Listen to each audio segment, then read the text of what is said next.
Bismillahirrahmanirrahim. Assalamualaikum warahmatullahi wabarakatuh. Alhamdulillah wassalatu wassalamu ala Rasulillah wa ala alihi wa sahbihi wa mawalah. Asyhadu an la ilaha illallah wahdahu la syarikalah wa asyhadu anna sayyidana wa nabiyyana Muhammadan abduhu wa rasuluh الذي لا نبي ولا رسول بعده. اللهم صل على نور الأنوار وسر الأسرار وترياق الأغيار ومفتاح باب اليسار سيدنا محمد المختار وآله الأطهار وأصحابه الأخيار عدد نعم الله وإفضاله. رب اشرح لي صدري ويسر لي أمري واحلل عقدة من لساني يفقهوا قولي. Rabbana zidna ilman warzuqna fahman birahmatika ya arhamar rahimin. Hadratul muhtaramin yang kami hormati, para kesepuhan, para tokoh masyarakat, para kiai, para ustadz, para hujjaj, Bapak Haji dan Ibu Haji, mudah-mudahan juga para hadirin semua, mudah-mudahan kita semua ini senantiasa diberikan kemuliaan oleh Allah Subhanahu wa taala. Setiap harinya kita diberikan kebaikan sehingga makin hari makin taat, makin dekat kepada Allah Subhanahu wa taala. Amin ya rabbal alamin. Kemudian kita juga berharap seperti harapannya Kanjeng Nabi Muhammad sallallahu alaihi wasallam ketika memasuki bulan Rajab, beliau bersabda dan berdoa, Allahumma barik lana fi Rajab wa Sya'ban wa ballighna Ramadan. Ya Allah, berkahilah kami di bulan Rajab dan bulan Sya'ban, dan sampaikanlah kami tiba di bulan Ramadan. Kita saat ini sudah berada di penghujung bulan Sya'ban. Kalau tidak salah sudah tanggal likuran ya. Sudah tanggal 21 atau 22. Artinya tinggal hitungan jari. Insyaallah Allah beri kita umur yang panjang. Mudah-mudahan kita berada di bulan Sya'ban ini mendapatkan keberkahan dan juga diberi kesempatan untuk bertemu dengan bulan Ramadan. Amin ya rabbal alamin. Karena sebagaimana kita ketahui, Ramadan ini adalah bulan yang penuh dengan kemuliaan. Kanjeng Nabi Muhammad sallallahu alaihi wasallam bersabda, "Man shoma Ramadhana imanan wa ihtisaban, ghufira lahu ma taqaddama min dzambihi." Siapa yang berpuasa di bulan Ramadan, puasanya itu karena imanan wahtisaban. Imanan itu karena dorongan keimanan, wahtisaban itu karena semata-mata mengharap ridho Allah Subhanahu wa taala, semata-mata mengharap pahala dari Allah Subhanahu wa taala. Nah, orang yang berpuasa di bulan Ramadan yang seperti itu, yang karena keimanan dan mengharap ridho Allah, kata Rasul, ghufira lahu ma taqaddama min dzambih, maka dosa-dosanya yang telah lalu akan diampuni oleh Allah Subhanahu wa taala. Mudah-mudahan kita semua termasuk orang-orang yang berpuasa di bulan Ramadan dan mendapatkan ampunan dari Allah Subhanahu wa taala.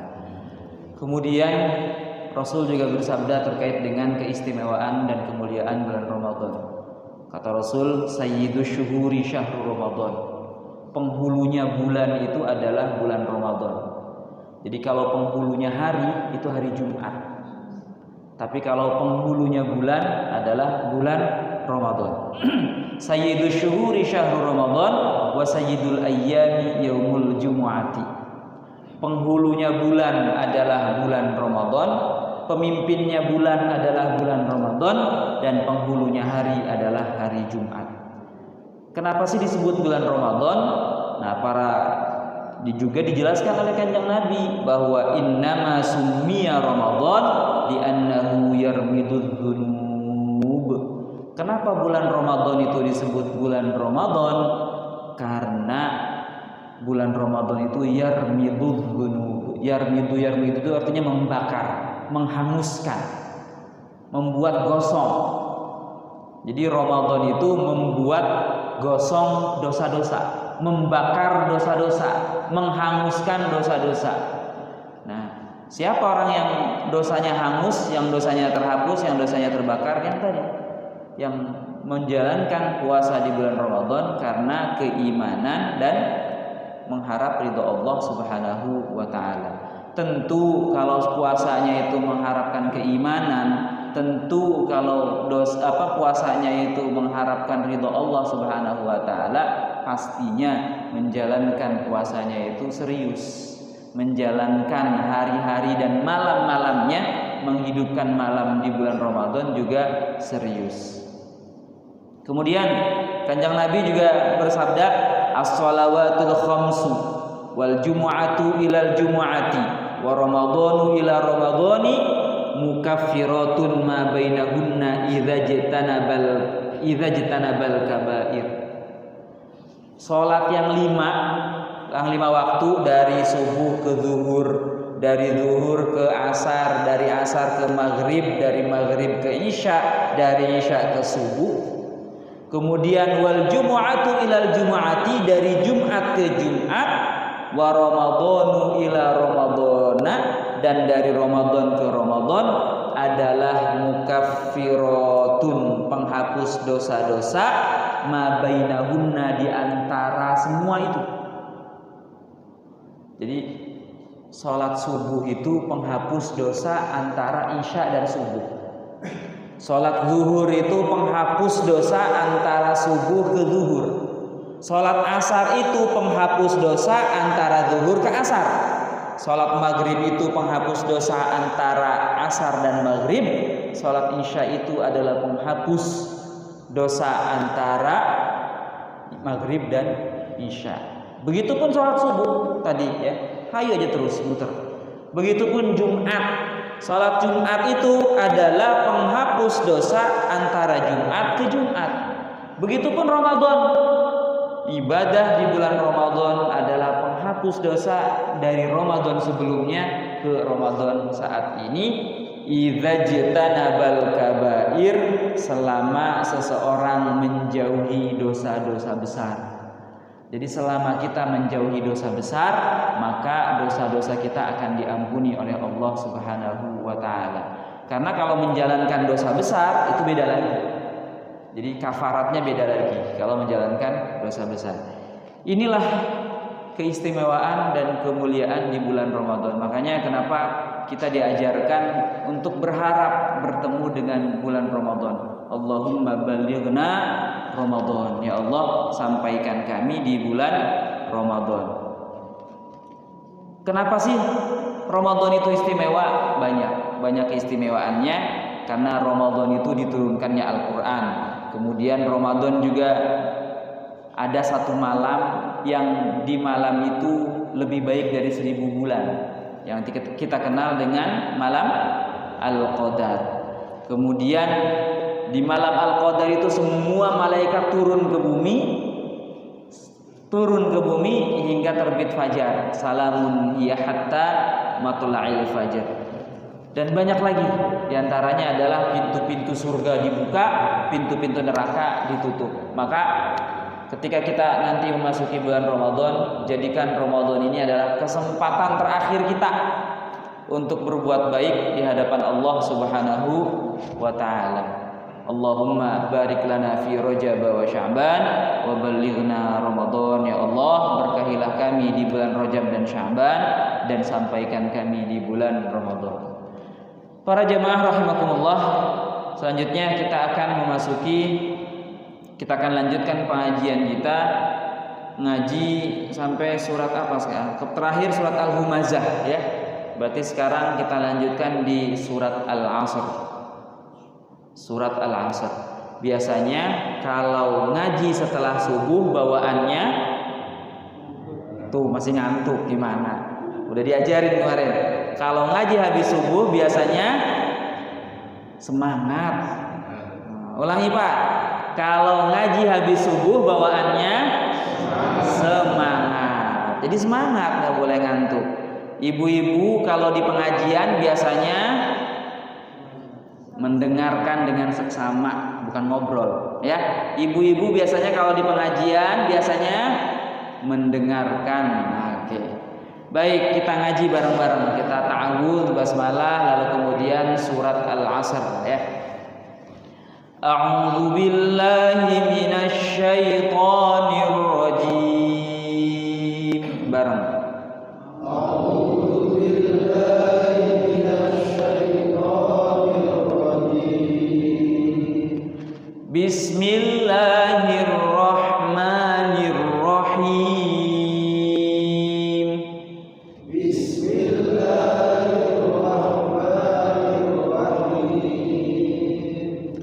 Wal 'asr. Innal insana lafi khusr.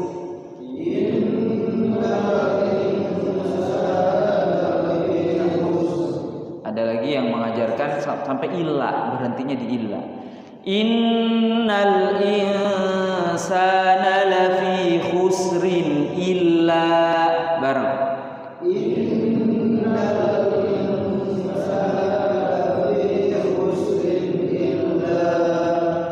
Illalladzina amanu wa 'amilus sholihat. Illalladzina amanu wa 'amilus sholihat. Wa 'amilus sholihati wa tawasaw bil haqqi wa tawasaw bis sabr. Wa 'amilus sholihati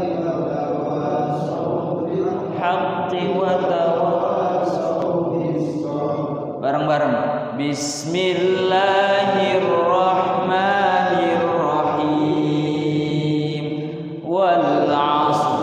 Innal insana lafi khusrin illalladzina amanu wa 'amilus sholihat wa 'amilus sholihati wa tawasaw bil haqqi wa tawasaw bis sabr. Shadaqallahul 'azim. Baik. Para jamaah rahimakumullah, insyaallah kita akan mengkaji sama-sama, mengaji bersama-sama. Al-Faqir bersama masih belajar. Jadi mohon maaf kalau ada yang salah, mohon diluruskan, mohon diperbaiki. Bismillahirrahmanirrahim. Qala al-mu'allif rahimahullah nafa'ana bihi wa bi'ulumihi fid dharaini amin ya rabbal alamin. Dalam kitab Tafsir Jalalain dan Hasyiyah As-Sawi, pengarang kitab menjelaskan bahwa Bismillahirrahmanirrahim wal 'asr. Wal 'asr ini wawunya wawu qasam. Artinya demi, bersumpah.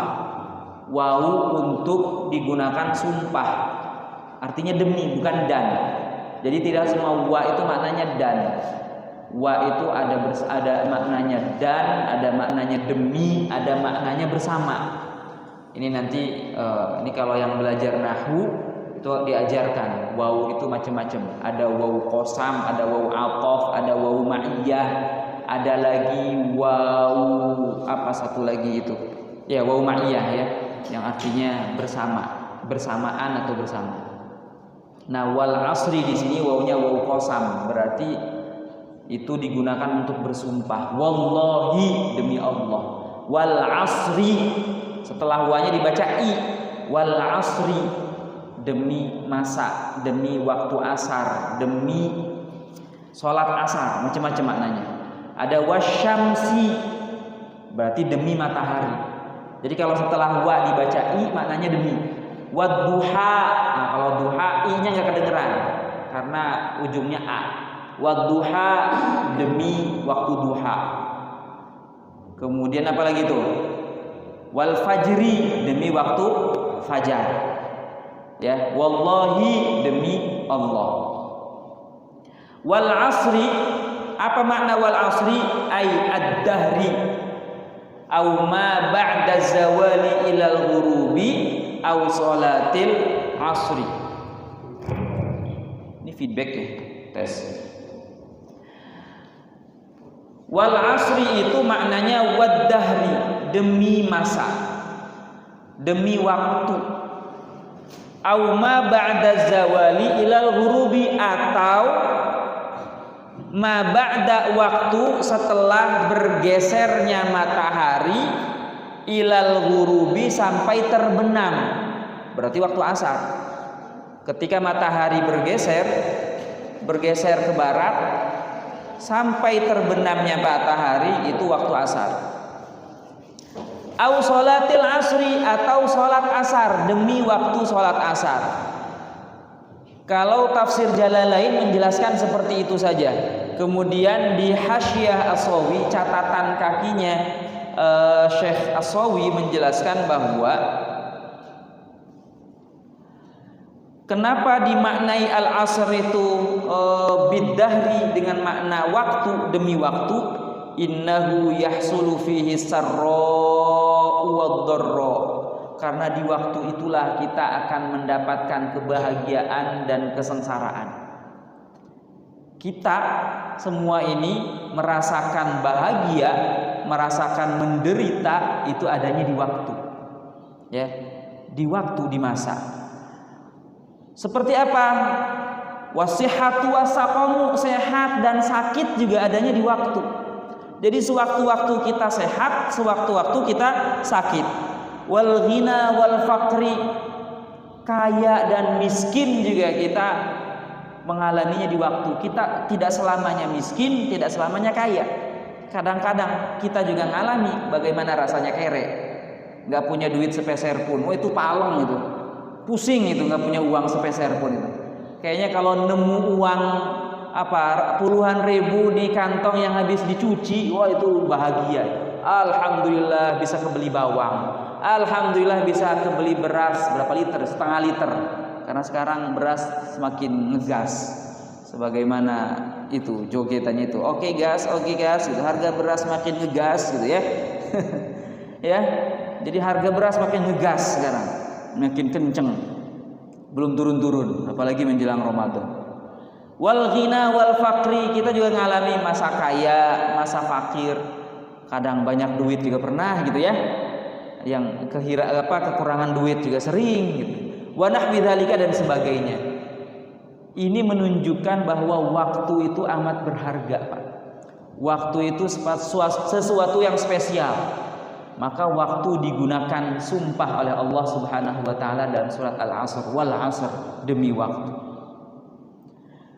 Kemudian auma ba'da zawali ilal ghurubi, atau al-asr itu maknanya adalah apa-apa yang terjadi setelah bergesernya matahari hingga terbenam matahari. Kenapa anna fihi al-ajaibu? Karena di dalam waktu itu banyak katanya keajaiban-keajaiban, luar biasa keajaiban. Wallahu alam, keajaiban apa yang terjadi di waktu asar. Au sholatil asri, atau al-asr itu maknanya sholat asar. Kenapa Allah Subhanahu wa taala bersumpah dengan sholat asar? Li syarafiha, karena kemuliaan sholat asar. Sholat asar itu mempunyai keistimewaan tersendiri. Di dalam Al-Qur'an sholat asar itu disebutkan secara khusus dengan sebutan as-sholatul wusta. Sholat asar itu namanya sholat wusta. Di dalam Al-Quran itu kan fi sholatil wusta wa qumu lillahi, apa itu? Ada kata-kata sholatul wusta ya. Sholatul wusta itu adalah sholat asar maknanya. Kemudian dalam sebuah hadis juga disebutkan di Al-Quran itu hafizu ala sholawati wa sholatil wusta. Hafizu, jagalah oleh kalian ala sholawati, atas sholat-sholat, wassolatil wusta, dan sholat asar. Dalam hadis disebutkan sholat wusta itu sholat asar.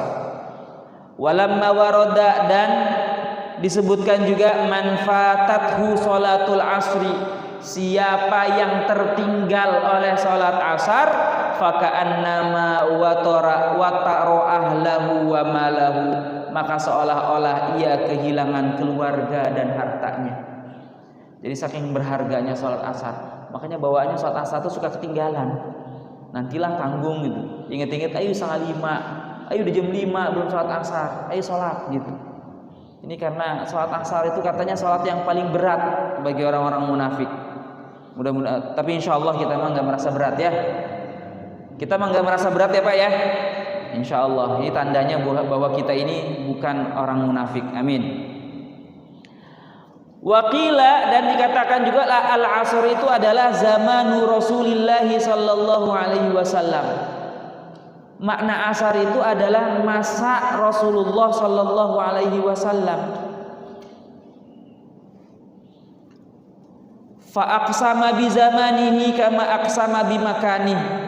Allah Subhanahu wa taala bersumpah dengan masanya Rasulullah, waktu hidupnya Rasulullah, seperti bersumpahnya Allah dengan tempat yang ditempati oleh Rasulullah, seperti dalam surat Al-Balad, la uqsimu bihadzal balad, kata Allah, aku bersumpah dengan tempat ini, dengan negeri ini, dengan Makkah dan Madinah, dengan Makkah ini.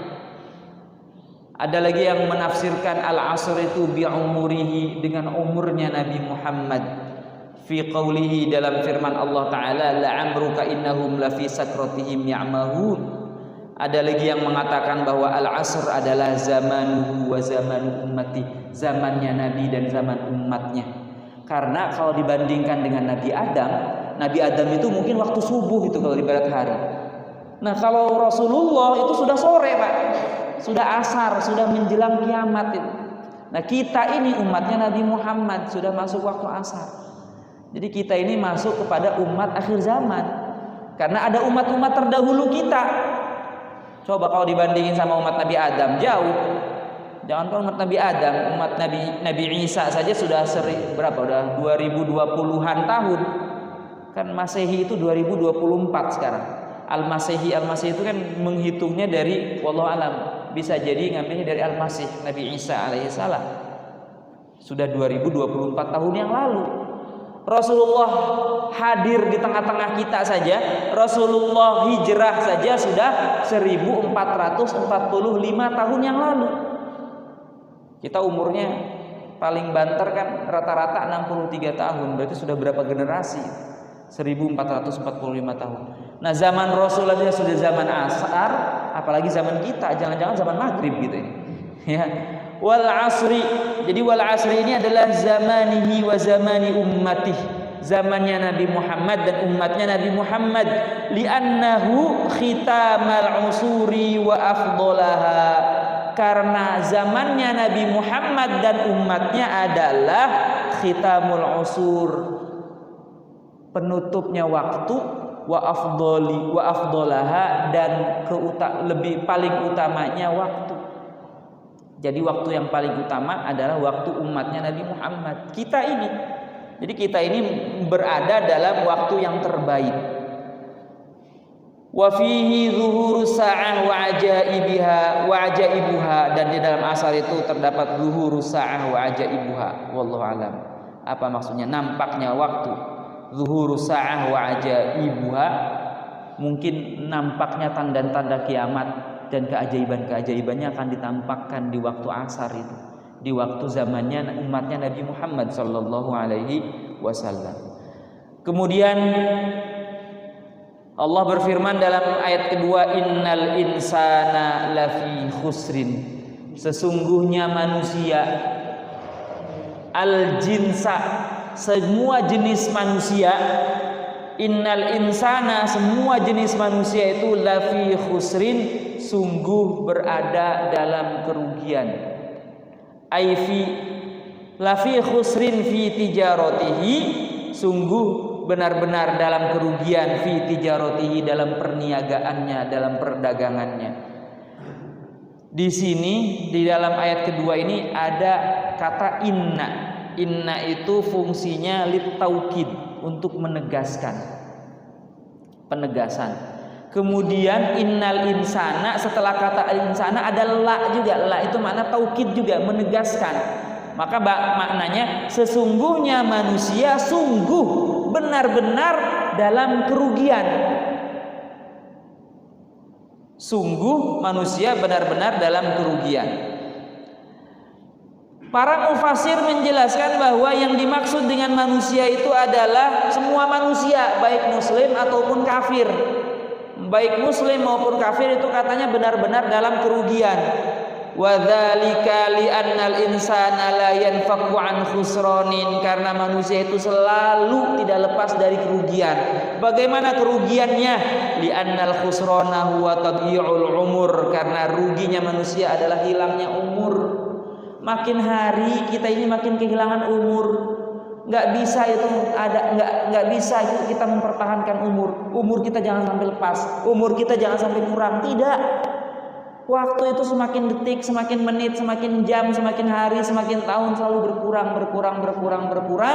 Tahu-tahu malaikat Israel datang, assalamualaikum, ngapunten, gitu ya, permisi, ayun mendet nyawane bapak. Gimana? Gak bisa kita bernolak, ya, gak bisa, karena itu kalau sudah ajal itu sudah waktunya. Jadi kerugian umat manusia itu adalah berkurangnya umur.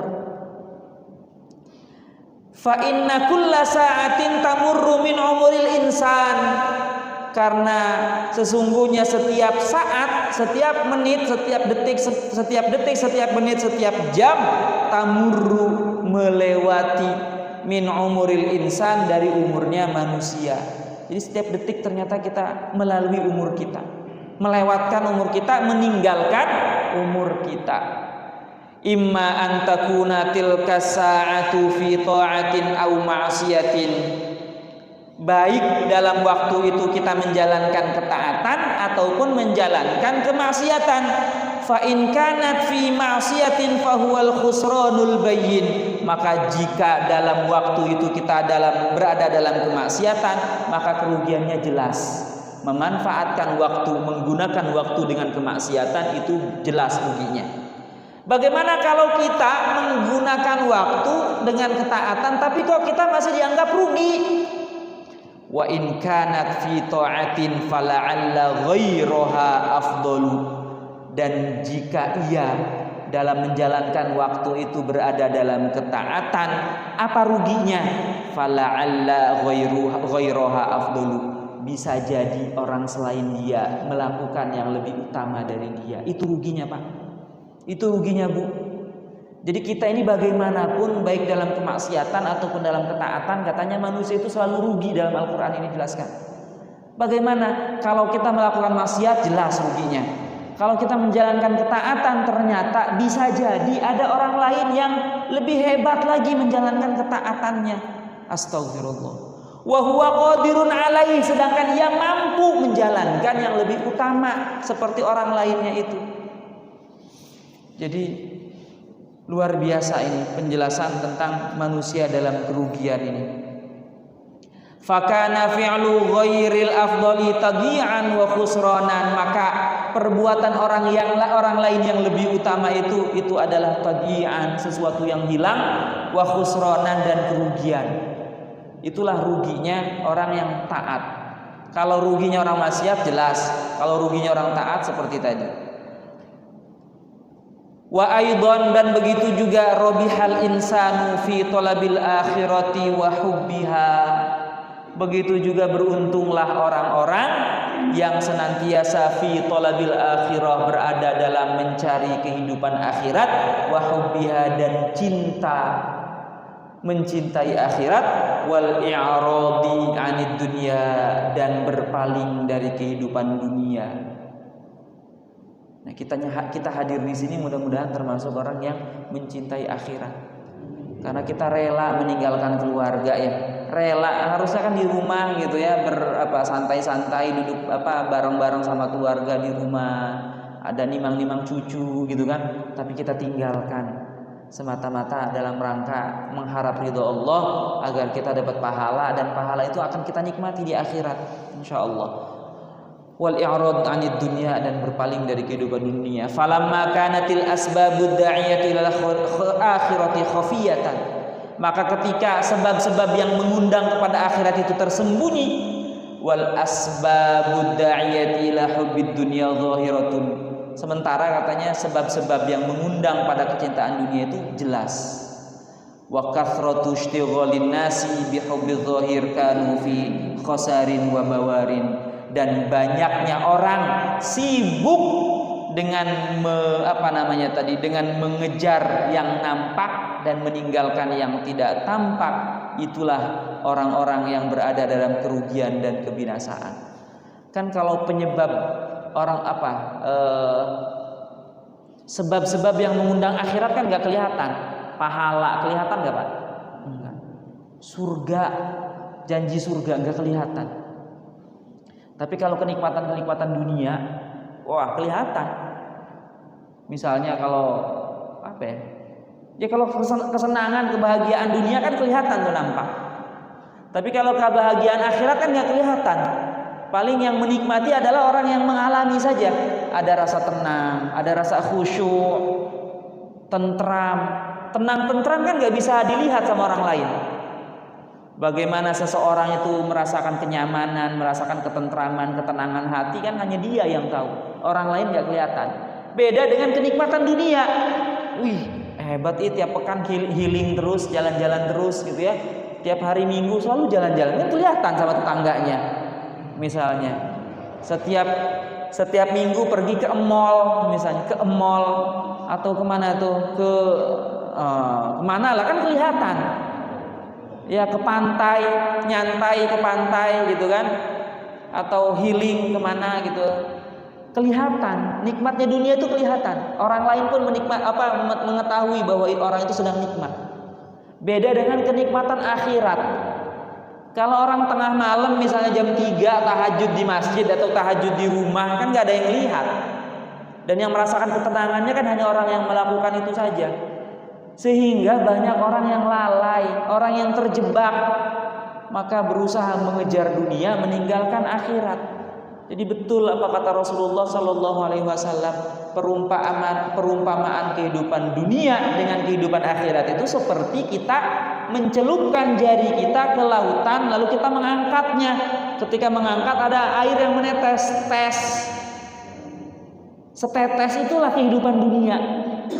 Dan hamparan air sesamudra itulah kehidupan akhirat. Namun anehnya banyak orang yang memperebutkan kehidupan yang setetes dan meninggalkan hamparan samudra itu. Jadi nikmat dunia itu cuma setetes, nikmatnya akhirat seperti lautan.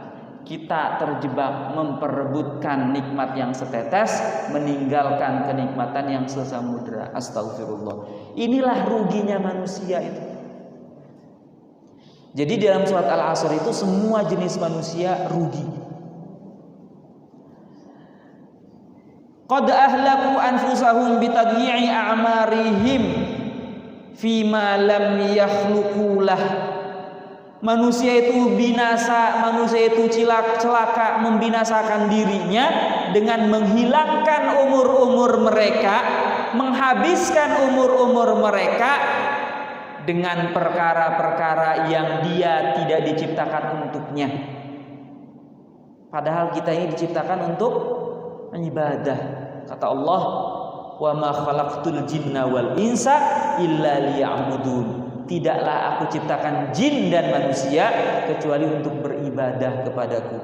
Jin untuk beribadah, manusia juga untuk beribadah. Namun kita manusia ini rugi, lalai karena kita sibuk dengan perkara-perkara yang kita diciptakan bukan untuk itu. Lafi khusrin, penjelasan lafi khusrin ay hubnin. Berada dalam kerugian itu maksudnya huben itu rugi. Wakilah halakah, dikatakan juga halakah, binasa, kecelakaan. Wakilah uqubah, dikatakan juga uqubah, siksaan. Wakilah syarrun, keburukan. Naqsun, kekurangan. Wal makna mutaqarib, semua itu adalah maknanya dekat. Dan ada juga yang menafsirkan yang dimaksud manusia itu adalah manusia yang kafir, karena ada pengecualian orang-orang yang beriman setelah ayat itu. Bagaimana ayat berikutnya? Illalladzina amanu wa amilus solihati. Inilah orang-orang yang tidak merugi, Bapak Ibu. Tenang, jangan sedih. Ada orang-orang yang tidak rugi, yaitu ayat berikutnya penjelasannya. Makanya kenapa ulama ahli qori itu mengajarkan kita baca Qur'annya jangan sampai lafi khusrin doang, tapi lanjutkin sampai ilah. Ini menunjukkan bahwa masih ada terusannya. Innal insana lafi khusrin illa, sampai situ. Kenapa? Karena yang rugi itu meskipun semua manusia rugi, tapi ada terusannya, illa, kecuali. Ini pengecualian. Ada orang-orang yang tidak merugi. Siapa itu? Illalladzina amanu wa amilus solihati, kecuali orang-orang yang beriman dan beramal solih. Orang-orang yang beriman dan beramal solih. Dalam Ibnu Katsir menjelaskan fastathna min jinsil insani anil khusran. Allah Subhanahu wa taala mengecualikan dari jenis manusia dari yang merugi itu alladzina amanu biqulubihim wa amilus solihati bijawarihim, kecuali orang-orang yang beriman. Beriman itu, iman itu amalan hati. Ada terusannya. Bukti keimanannya itu wa amilus solihat, dan beramal solih. Amal solih itu perbuatan kita, pekerjaan yang bisa kelihatan. Pekerjaan anggota tubuh kita adalah amilus solihat. Ibu-ibu misalnya nenteng-nenteng jaburan, nenteng-nenteng konsumsi pengajian, itu amal solih karena untuk kebaikan. Bapak-bapak bergerak dari rumah ke masjid, itu adalah amal solih. Siapa yang beramal? Kakinya, hatinya, tangannya. Kan tangannya juga bergerak, pakai baju gitu kan, pakai sarung, pakai peci, wudu. Kan itu amal solih itu, Pak. Kakinya bergerak, itu amal solih. Bahkan ada yang misalnya sudah jalannya sudah tertatih-tatih pun memaksakan diri untuk ke masjid, itu adalah amal solih karena berharap pahala. Illalladzina amanu, kecuali orang yang beriman. Kalau iman itu amalan hati. Tidak ada orang yang paham apakah orang itu beriman atau tidak. Hanya Allah dan dia. Apakah kita ini beriman kepada Allah dan Rasulnya? Apakah kita iman kepada hari kiamat? Hatinya, Pak. Tapi keimanan itu kadang-kadang nampak dalam perbuatannya, nampak dalam kelakuannya. Wa amilus solihat, dan beramal solih. Kalau orang itu beriman kepada Allah, kepada Rasul, hari kiamat dan sebagainya, maka dia pasti akan beramal solih. Wa amilus solihat. Apa maksudnya wa amilus solihat? Ayim tathalul ma'murat, yakni mereka mengerjakan yang diperintahkan, wajtanabul munhiyat, dan meninggalkan apa yang dilarang. Wa'lam annahu subhanahu wa ta'ala, dan ketahuilah bahwa Allah subhanahu wa ta'ala menghukumi kerugian itu kepada semua orang, kecuali man ata bihadhil asya'il arba'ah, kecuali ada 4 perkara tadi ya, alladzina amanu wa amilus solihat. Maka orang-orang yang beriman dan beramal solih ini falaisu fi khusranin, maka mereka ini bukanlah tidak berada dalam kerugian. Jadi kalau kita beriman dan beramal solih, insya Allah kita keluar dari orang-orang yang merugi. Amal solih, beriman dan amal solih, kemudian ada lanjutannya, Pak. Watawasau bil haqqi watawasau bis sabr. Watawasau, dan saling berwasiat. Apa tawasau itu? Ausa ba'duhum ba'dhan, sebagian orang berwasiat kepada sebagian lain. Berwasiat apa? Bil haqqi, dengan kebenaran. Saling berwasiat dalam kebenaran, ayil iman, yakni berwasiat dalam keimanan. Watawasau bis sabri, dan saling berwasiat dalam kesabaran. Sabar apa? Sabar dalam menjalankan ketaatan, ala taati wa anil ma'siyati. Sabar dalam menjalankan ketaatan dan sabar dalam meninggalkan kemaksiatan.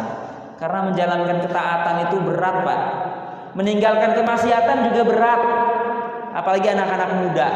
Gaulnya, circle-nya sesama anak muda yang enggak taat, itu pasti itu dialami, nggak enak. Wih, rajin amat ke masjid, calon penghuni surga nih, begitu kan kadang-kadang diledekin. Makanya kenapa anak-anak muda itu nggak mau ke masjid atau jarang ke masjid? Karena khawatir, mungkin mereka merasa linu kalau diledekin sama teman-temannya. Yang ngerasa linu kalau dibully sama teman-temannya. Weh, calon penghuni surga nih. Jangan sok suci deh, gitu kan? Jangan sok apa itu? Sok alim deh. Kira-kira begitulah.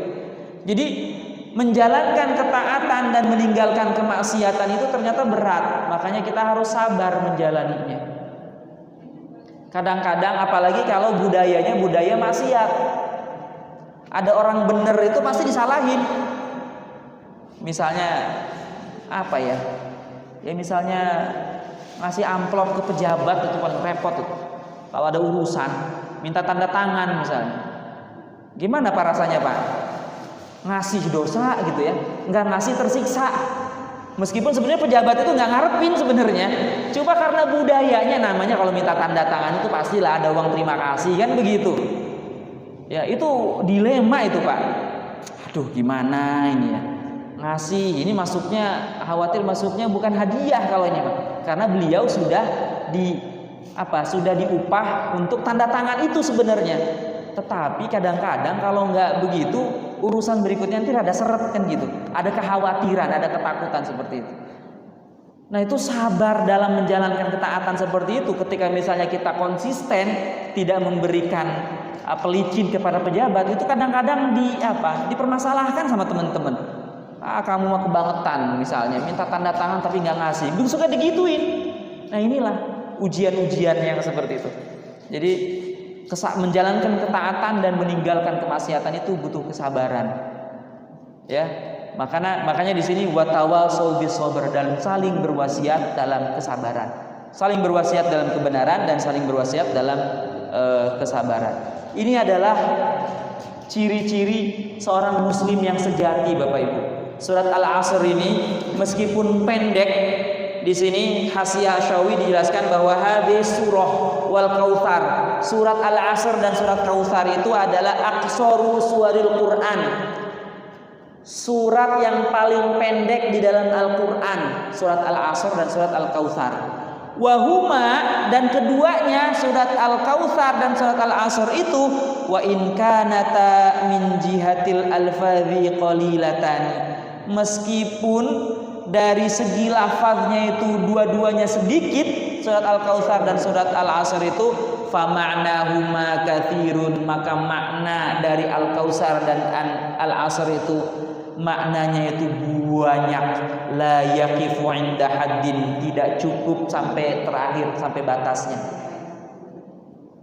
Makanya kata Imam Syafi'i, andaikan Al-Quran itu diperingkas, maka ringkasan Al-Quran itu ada di surat Al-Kautsar. Karena hakikat seorang muslim itu menjalankan surat Al-Kautsar, Al-Asr ini. Apa itu modal seorang muslim itu? Yang pertama iman. Kita ini harus punya iman, harus punya akidah Islamiyah. Tidak cukup sampai iman saja, harus dibuktikan dengan amal. Yang kedua, beramal sholih. Jadi kita punya iman, kita punya akidah. Beres akidah, pondasi akidah itu pondasinya. Iman itu pondasi, Pak. Kalau imannya rapuh, amalannya pasti rapuh. Sebagaimana bangunan, kalau pondasinya rapuh, bangunannya rapuh. Kalau pondasinya kokoh, bangunannya juga kokoh. Mau gempa sebesar apapun, seberapapun skala Richternya, kecuali Allah berkehendak untuk membinasakannya, maka karena pondasinya kuat, bangunannya kuat. Makanya kenapa membangun pondasi itu harus hati-hati, ya, harus benar-benar, jangan disepelekan. Karena punten ya, kalau misalnya kurang nguruk aja ternyata jadi rembes gitu, jadi amblas si keramik gitu dan sebagainya. Itu karena pondasinya kurang kuat, kurang kokoh. Iman itu seperti pondasi. Kemudian tidak cukup dengan iman, harus ada bangunan, yaitu apa? Wa amilus sholihat, beramal sholih, berbuat baik. Dan ternyata beramal sholih saja tidak cukup. Tidak cukup sholih sendirian, Pak. Harus mensolihkan orang lain. Agar apa? Agar kita bisa enak beramal sholihnya. Coba kalau amal sholihnya sendirian doang, yang lain tidak beramal sholih, nggak tenang beramal sholihnya. Maka harus ada yang ketiga, dakwah, mengajak orang lain untuk beramal sholih. Inilah watawasau bil haqqi watawasau bis sabri, itu saling berwasiat dalam keimanan, dalam kebenaran, dan saling berwasiat dalam kesabaran. ngajakin teman-temannya, ngajakin orang lain untuk sama-sama beramal solih, kemudian tetap istiqomah berada dalam kebenaran dan berada dalam kesabaran, sabar dalam menjalankan ketaatan, sabar dalam meninggalkan kemaksiatan. Wallahu a'lam bishawab. Itu saja mungkin pengajian kita hari ini. Sudah jam 6:02. Barangkali ada yang mau didiskusikan, yang mau ditanyakan, kami persilahkan. Tafadhol. Terima kasih Ustaz sudah memberikan paparan. Mudah-mudahan jamaah bisa memahaminya apa yang disampaikan. Dan kami memberikan kesempatan kepada para jamaah dan kalian yang perlu didiskusikan, ditambahkan sambil menikmati semennya dipersilakan. Ada pertanyaan? Baik Ustaz, mungkin dari tadi dalam salah satu uraiannya bahwa seorang muslim itu diperlukan kesabaran. Dalam arti seperti ini, apakah sabar itu terbatas dengan waktu? Misalkan, saya harus sabar sekian lama. Mohon penjelasannya. Sabar itu apakah ada batasnya? Ya, pada hakikatnya semua manusia itu terbatas. Ya, cuma kalau perintah sabar memang tidak ada batasannya kalau perintah sabarnya. Beda dengan puasa. Kalau puasa kan ada batasannya sampai maghrib. Kalau sholat ada batasannya, mulai dari takbiratul ihram sampai salam. Kalau sudah salam sudah tuh. Kan takbiratul ihram itu takbir yang mengharamkan. Yang tadinya makan-makan itu halal jadi haram. Ngomong itu di luar bacaan sholat kan halal. Tapi ketika takbir Allahu Akbar jadi haram. Sampai kapan? Sampai salam. Kalau sudah salam, Assalamualaikum, sudah boleh lagi tuh makan, boleh lagi ngobrol. Sama seperti umroh atau haji, ada ihram namanya. Ihram itu mengharamkan sesuatu yang halal. Sampai kapan? Sampai tahallul. Tahallul itu berarti menghalalkan. Yang tadinya halal jadi haram. Nah kemudian kalau sudah tahallul maka halal lagi. Misalnya yang bapak-bapak pakai pakaian berjahit, nggak bisa tuh ihram sambil pakai celana. Sampai celana dalam, nggak boleh celana dalam juga karena ada jahitannya. Kecuali celana dalamnya itu dari kain yang tidak ada jahitannya, kemudian dibikin popok, itu boleh-boleh saja. Ya, tapi kalau misalnya maaf CD yang keluaran pabrik itu tidak bisa karena ada jahitannya. Ya, sampai kapan? Sampai tahallul, sampai halal gitu, sampai dihalalkan. Nah, kalau sudah tahallul boleh. Mau tawaf doang misalnya karena harus pakai ihram boleh itu mah karena bukan ihram, hanya untuk tawaf. Ya, jadi bagaimana kalau sabar? Ya sabar terus saja. Selama kita menjalankan ketaatan dan meninggalkan kemaksiatan ya harus sabar. Sampai kapanpun, sampai Allah menjemput kita gitu aja. Itu sabar. Nggak bisa misalnya sabar kan ada batasnya. Berarti sekarang udah nggak sabar. Iya, berarti sudah nggak taat lagi. Berarti sudah bermaksiat lagi. Maka itu bukan sabar. Jadi yang namanya sabar itu terus selama kita menjalankan ketaatan dan meninggalkan kemaksiatan, kita terus-terusan sabar, ya terus sampai seterusnya. Insya Allah ada batasnya, bukan sabarnya yang berbatas, tapi kitanya yang terbatas. Pasti ada ujungnya. Atau orang yang menyakiti kita yang terbatas, pasti nanti juga bakal mati kan gitu. Entah kitanya yang mati atau orang yang zalimnya yang mati. Kalau misalnya sabar dalam kezaliman.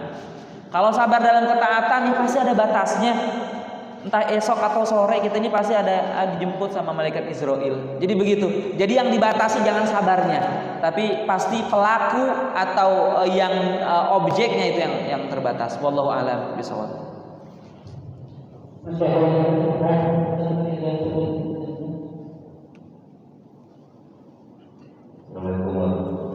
Waalaikumsalam warahmatullahi wabarakatuh. Mau nanya tadi kan di Allah dan Allah ceritakan manusia dan itu masih. Nah, sedangkan kalau dilihat dari nenek moyang jin iblis itu kan udah jelas hampir di tempat yang berasal. Itu kalau untuk bahasa jinnya itu bagaimana? Karena ada yang Islam, ada yang kafir. Waduh, pertanyaannya sulit ini. Pertanyaannya tentang alam gaib. Ya, nenek moyangnya jin iblis. Wallahu alam. Apakah jin-jin yang ada ini ya memang masih satu jenis ya, masih satu jenis yang diciptakan dari apa? Dari api gitu ya. Tapi yang jelas ayat Al-Qur'an atau hadis-hadis Nabi menjelaskan bahwa di antara jin itu memang ada yang muslim, ada juga yang kafir. Seperti Rasulullah pulang dari Taif itu kan bertemu dengan sekelompok jin yang mereka beriman kepada Nabi Muhammad. Kemudian beribadah, ikutan sholat dan sebagainya. Kemudian dalam Al-Qur'an sendiri kan menyatakan aku tidak menciptakan jin dan manusia kecuali untuk beribadah. Ya. Terkait dengan iblis dan setannya ya mungkin wallahu alam korelasinya seperti apa. Yang jelas jin kalau jin itu sebenarnya sama seperti manusia, Pak. Jin, jadi di antara jin itu memang ada tingkatan-tingkatannya. Ada mungkin yang tugasnya menggoda manusia, mungkin ya, yaitu setan itu iblis itu. Ada jin yang memang fokus ibadah juga. Jadi tidak semua jin seperti itu, ya, sama seperti manusia. Wallahu a'lam, Pak. Ini ngurusin manusia aja kadang-kadang kita pusing ya, apalagi ngurusin jin. Jadi karena keterbatasan ilmu al-fakir, jadi saya jawab wallahu a'lam bishawab. Jadi saya kurang paham. Yang jelas jin itu sama di tengah-tengah kita juga ada jin-jin yang mendengarkan di sini. Ya, makanya kita tidak boleh ya tetap cuma kan kita beda alamnya masing-masing aja, jojong-jojong aja gitu ya. Mereka bisa jadi ada yang mengajarkan, ada yang ngajar ngaji juga di antara mereka. Jadi memang ada juga jin-jin yang profesinya sebagai ustaz, ada jin juga yang profesinya sebagai mubaligh. Ya. Nah, memang ada orang yang mempunyai nggak tahu kelebihan, nggak tahu keanehan. Dia bisa melihat fisik jin. Wallahu alam, ya. Yang jelas panca indera al-fakir tidak sampai ke sana. Katanya itu indigo atau tekon namanya. Kalau bahasa NLP, dalam ilmu NLP itu namanya tekon, theta kondisi. Jadi dia theta kondisinya ekstrim. Kalau theta kondisinya ekstrim, dia bisa melihat apapun, benda-benda halus pun terlihat. Ada yang kepala botak keluyuran misalnya, ada yang lagi sholat, ada yang lagi nyanyi-nyanyi, itu bisa ngedengeran. Tapi wallahu alam itu bakal repot, Pak, kalau ada orang seperti itu, harus segera disembuhkan. Ya, pusing nanti, mau tidur berisik gitu ya, ada yang lagi gedembrang-gedembreng, ada yang jerit-jeritan, ada yang lagi menangis. Wah, dilihat nggak ada orangnya, bukan orang gitu kan, tapi nangis suaranya doang, repot. Jadi alhamdulillah lah kita akan hidup normal. Ya. Jadi itu wallahu alam seperti apa pertanyaan dari Pak Haji tadi. Tapi yang jelas memang di antara jin itu ada yang muslim, ada yang kafir. Yang muslim juga nggak semuanya taat, sama kayak kita. Agamanya Islam tapi ngerampok, tapi nyopet, tapi nyolong gitu kan. Tapi mohon maaf membunuh orang gitu. Sama jin juga, ya, ada yang muslim, ada yang kafir. Yang muslim juga nggak semuanya baik. Ada yang jahat, ada yang tapi tadi samalah seperti kita, ya, sama seperti kita. Tapi jin juga kadang-kadang protes, Pak. Bukan kurang ajar ya. Terlaluan manusia tuh katanya. Apa-apa selalu jin yang disalahin katanya. Ya, manusia itu nggak punya peri kejinan katanya.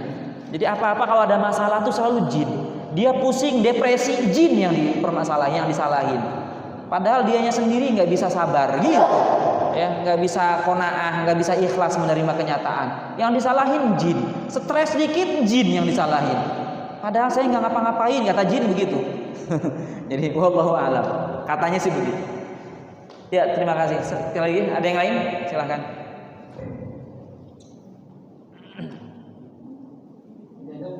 Tidak ada, baik.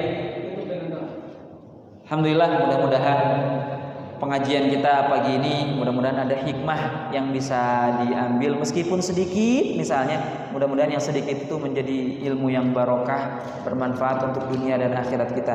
Mari kita sama-sama berdoa, kita tundukkan kepala, kita sama-sama berdoa, bermunajat kepada Allah Subhanahu wa taala. Mudah-mudahan ilmu yang kita dapat ini menjadi ilmu wasilah sebagai yang menghindarkan kita dari api neraka dan wasilah kita semakin dekat kepada Allah Subhanahu wa taala. Allahumma shalli ala sayyidina Muhammad ya rabbi shalli alaihi wa sallim.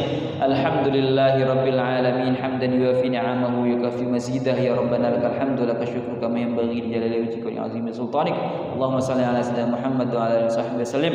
Allahumma qasim lana min khashyatika ma tahulu bainana wa baina ma'asik wa min ta'atika ma tuballighuna bihi jannatak wa min al-yaqini ma tuhawwinu bihi alaina musibatid dunya wa matti'na bi أسماعنا وأبصارنا وقوتنا ما أحييتنا واجعله الوارث منا واجعل ثأرنا على من ظلمنا وانصرنا على من عادانا ولا تجعل مصيبتنا في ديننا ولا تجعل الدنيا أكبر همنا ولا مبلغ علمنا ولا تسلط علينا من لا يرحمنا اللهم ارزقنا زيارة بيتك المعظم ورسولك المكرم في هذا العام وفي كل عام بأحسن الحال اللهم ارزقنا زيارة بيتك المعظم ورسولك المكرم في هذا العام وفي كل عام بأحسن الحال اللهم ارزقنا زيارة بيتك المعظم ورسولك المكرم كرات مرات في هذا العام وفي كل عام بأحسن الحال ربنا تقبل منا إنك أنت السميع العليم وتب علينا إنك أنت التواب الرحيم ربنا آتنا في الدنيا حسنة وفي الآخرة حسنة وقنا عذاب النار والحمد لله رب العالمين الفاتحة بسم الله الرحمن الرحيم الحمد لله رب العالمين الرحمن الرحيم مالك يوم الدين إياك نعبد وإياك نستعين اهدنا الصراط المستقيم صراط الذين أنعمت عليهم غير المغضوب عليهم ولا الضالين آمين. Kita tutup dengan sama-sama baca doa kafaratul majlis. Subhanakallahumma wa bihamdika asyhadu an la ilaha illa anta astaghfiruka wa atubu ilaik. Alhamdulillahirabbil alamin. Jika ada kata-kata yang kurang berkenan mohon dimaafkan. Hadanallahu wa iyyakum ajma'in. Wal 'afwu minkum. Wassalamualaikum warahmatullahi wabarakatuh.